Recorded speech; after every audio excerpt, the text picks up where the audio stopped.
And social anxiety. I'm Tiffany Johnson. I'm Erica Bremer. Jack Franker.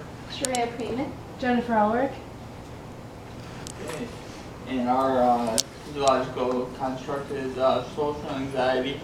And the definition of social anxiety is the fear felt by a participant of being put in situations where they will be judged negatively by another person.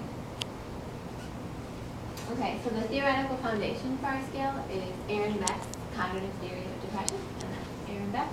And it was developed in 1967, and even though it was developed over 40 years ago, it is still widely used by psychologists, and it has a lot of empirical evidence to support it.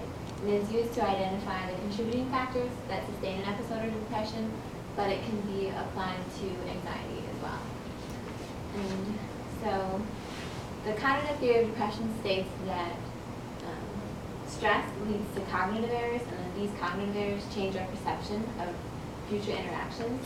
So, for example, in social anxiety, the stress is the anxiety that's felt in social situations, and then that since we feel socially anxious, we'll perceive like future social situations in a different and more negative way.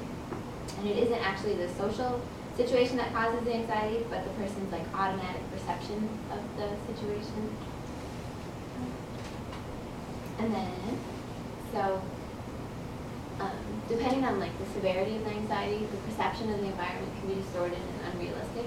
So, like an example of this is if you see a friend in the hallway and she doesn't say hi to you, you could think that she hates you or she doesn't want to be your friend anymore, but in reality, it could be just that she didn't see you and that's the only reason why. But you perceive that situation in a negative way, you're feeling anxious. Okay, so I bet everyone's wondering how we assess this. So we assess social anxiety by administering a survey of various anxiety-producing situations and asked to rate their personal intensity using a Likert scale.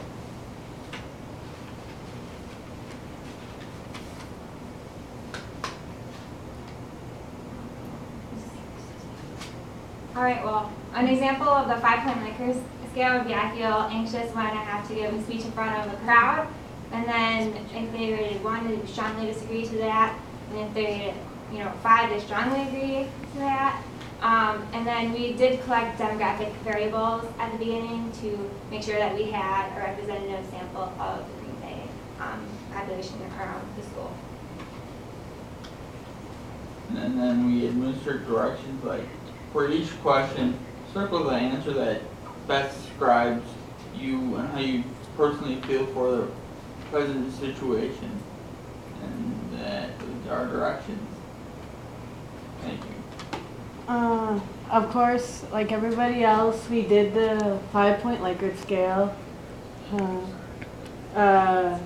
We use the strongly agree and strongly disagree.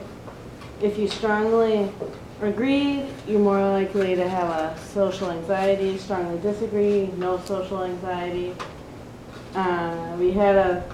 We did the reverse. We did reverse scoring, which you just flip them. So if you strongly disagree, you would be social anxiety. Strongly agree, no social anxiety. 9 of our items on our test were reversed. They were separated so that no one could likely not figure it out. An example that we had is I enjoy meeting new people. And we wanted a representative sample of the UW Green Bay population as best we could get it. We did try to do a random sampling. It was pencil and paper, and we went just like to the union or something. Hi, would you take this? Filled it out, we got it back. With our social anxiety scale that we developed, we also distributed one called the Leibowitz Social Anxiety Scale. And we wanted to test validity. This is the reason we did it. It's a scale we found that had literature to support that it actually assessed social anxiety very well. So we gave them both that, and it made our survey kind of long, but people still took it. We had 29 participants, 12 male and 17 female, aged 18 to 52 with a mean of 21.62. We went to the union because like we said, we wanted the representative sample, so we had a diverse range of majors. We had like animal bio, a lot of undecided ones. Alright, for our reliability, we did an internal consistency test, and we found a comeback alpha of 0.877, which shows that our test had pretty good internal consistency. And then when we took the internal consistency and split it from the first half to the second half, we found that the first half had a little stronger internal consistency between the items at a 0.802, and the second one at 0.767. And then as you can see on our chart, when we deleted the items to see if it affected our internal consistency, they all stayed around 0.877, so that shows that all of our items were pretty reliable in testing our construct. All right, what we would like to do is retest reliability, but given the circumstances, we didn't have the money or the time. But how we would do that is we just administer a test and then administer it at a different time later. And then, as I was saying before, we did distribute 2 tests. We had our scale, and then we had the LSAS, which was a similar social anxiety scale that had been tested previously for internal consistency and validity, so it measured what we wanted to measure. And we found that they correlated at a 0.77. So, I mean, it wasn't the best, but it was pretty good for, making it in school, so.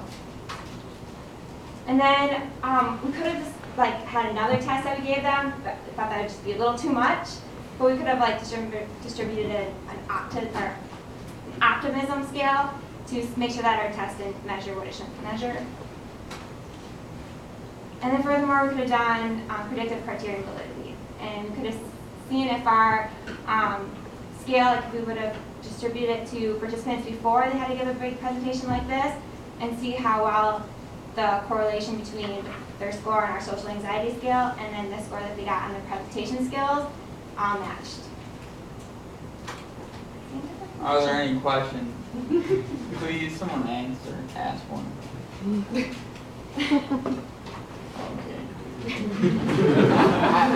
I know you have some. Please ask. What? No, I mean, a lot of the things in talking, you did a great job in looking at